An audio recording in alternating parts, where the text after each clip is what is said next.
അത് പറഞ്ഞ സമയത്ത് ഒരു കാര്യം പറഞ്ഞിട്ട് രണ്ടാമത് ഈ ഘട്ടത്തിൽ 10,000 കോടി രൂപയുടെ ഇൻവെസ്റ്റ്മെന്റ് ഉണ്ടാവും എന്ന് പറഞ്ഞതിനെ കുറിച്ചിട്ട്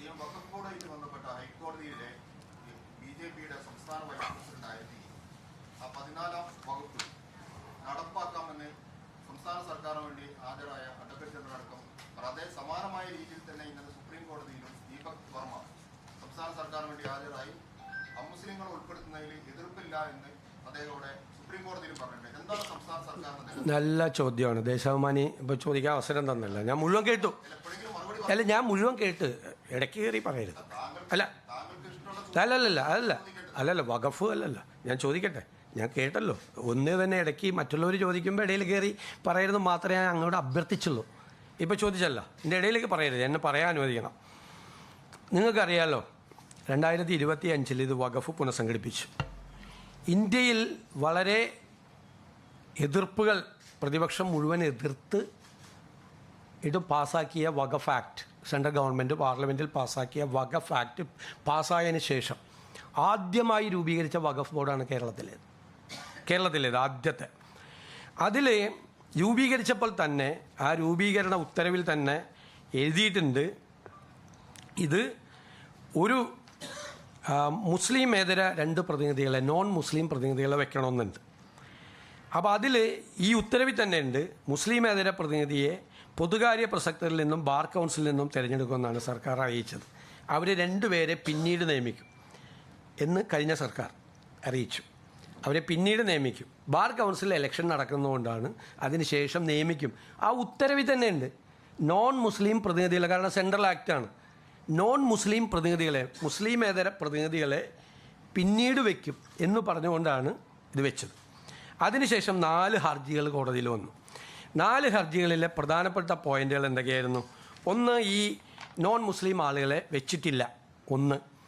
രണ്ടാമത്, മുസ്ലിം വിഭാഗങ്ങളിലെ ഷിയ, ബോറ, ആഘാഖാനി, പിന്നോക്ക മുസ്ലിം ഇവരുടെ പ്രതിനിധികളെ വഖഫ് ബോർഡിൽ വെച്ചിട്ടില്ല. പിന്നെ സെക്ഷൻ 14 അനുസരിച്ച് ഓരോ കാറ്റഗറിയും അത് നിർണ്ണയിക്കുന്നത് മാൻഡേറ്ററിയാണ്, നിർബന്ധമാണ്. അത് ചെയ്തിട്ടില്ല. പിന്നെ ഇപ്പോൾ വെച്ചിരിക്കുന്ന ആളുകൾ യോഗ്യരായിട്ടുള്ള അല്ലാത്ത ആളുകളും വെച്ചിട്ടുണ്ട് എന്ന് പറഞ്ഞു. ഇതാണ് 4 ഹർജികൾ വന്നത്.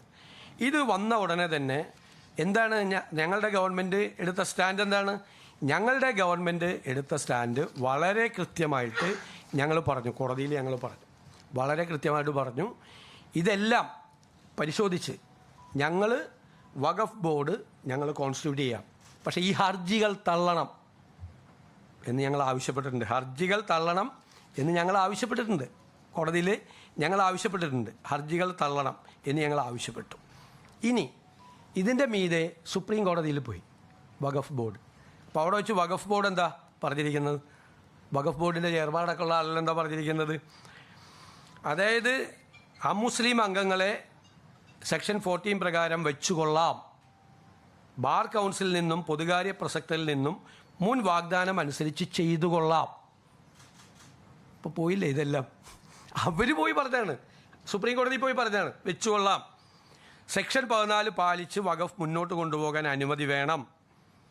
കേരള സർക്കാർ ഹൈക്കോടതിയിൽ ഹർജി തള്ളണം എന്ന് പറഞ്ഞിട്ടും ഹൈക്കോടതി തള്ളിയില്ല. അപ്പോൾ കേരള സർക്കാർ ഹൈക്കോടതിയിലെടുത്ത സ്റ്റാൻഡ് എന്താ?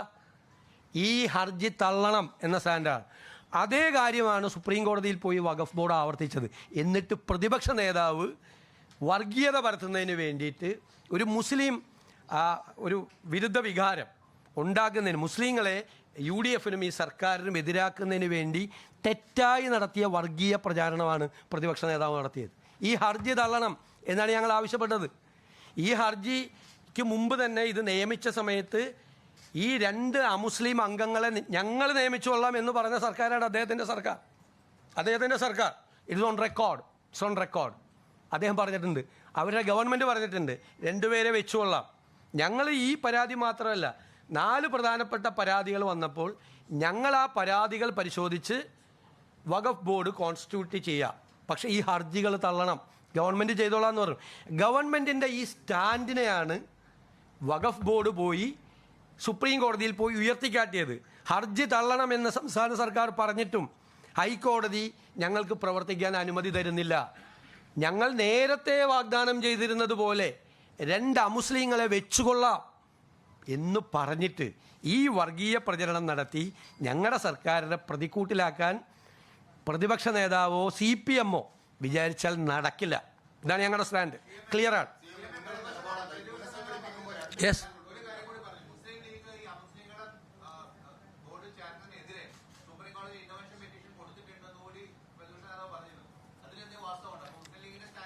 അല്ല, അതുമായിട്ട് ബന്ധപ്പെട്ട് എനിക്ക് അറിയത്തില്ല. എനിക്കറിയില്ല, എനിക്ക് അതിൻ്റെ ഡീറ്റെയിൽസ് അറിയില്ല. അന്വേഷിച്ചിട്ട് ഞാൻ പറയാം. എനിക്കതിൻ്റെ ഡീറ്റെയിൽസ് അറിയത്തില്ല. പക്ഷേ ഒരു കാര്യം ഞാൻ ഇപ്പോഴത്തെ അല്ല, സുപ്രീം കോടതി, എന്നിട്ട് സുപ്രീം കോടതി 2 കൂട്ടരെ കേൾക്കാൻ വേണ്ടിയിട്ട് പറഞ്ഞു വിട്ടു.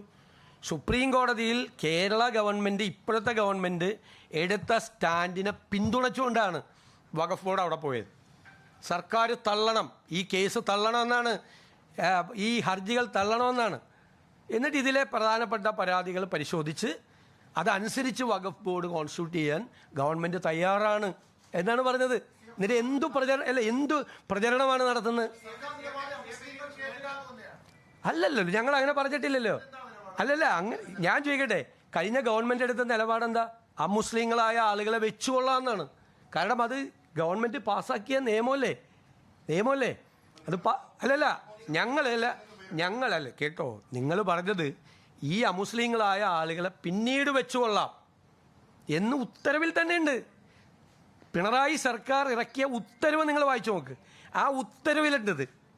എന്നിട്ട് ഇപ്പോഴും വഖഫ് ബോർഡ് പോയി ഹൈക്കോടതിയിലും സുപ്രീം കോടതിയിലും പറയുന്നത് ഞങ്ങളത് വെച്ചുകൊള്ളാം എന്നാ. ഇപ്പോഴത്തെ അതിൻ്റെ സ്റ്റേറ്റസ് എനിക്കറിയില്ല, അത്ര ഞാൻ നോക്കിയിട്ട് പറയാം.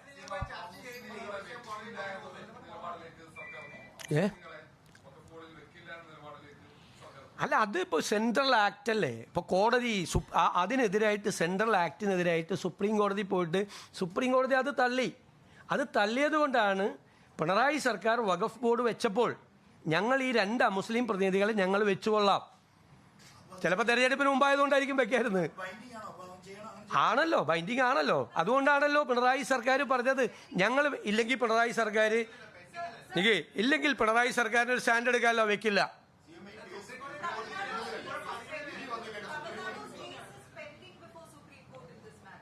Which case? Tamil Nadu. Tamil Nadu case is different. Only this matter, 2 non-Muslims, appointment of 2 Muslims only pending before the Supreme Court. Here there are other demands also. In the other petitions, there are 4 petitions before the High Court that I have already stated to you that there is no proper representation for Shia, Bora, Aga Ghani and backward Muslims. And there is no some of the persons are not competent. And according to section 14(6), determination of each category is mandatory. There is a violation. 3 more other petitions also. 4 petitions are pending before the Kerala High Court. Sir, but in the affidavit that you all filed before the High Court, you all said that you all will strictly comply with section 14. Section 14 also includes appointment of non-Muslims. The Waqf Board also has taken a stand before the High Court as well as in the Supreme Court that we will comply with the provisions of the section 14. Already taken a stand, and we demanded the rejection of the petition also, the dismissal of the petition also. But the opposition leader said that the LDF government, the opposition leader had said that the LDF government had maintained that we will wait till the final verdict. No. They have not mentioned anywhere in the order itself. They have categorically stated that these 2 appointments will be done later. And they said that there is a representative from public persons and from the Bar Council. Since the Bar Council election is going on, we are not ready to appoint them. After the election, we will appoint. They have given an assurance in the order itself and before the High Court also. Waqf Board also repeated the same submission in the Supreme Court.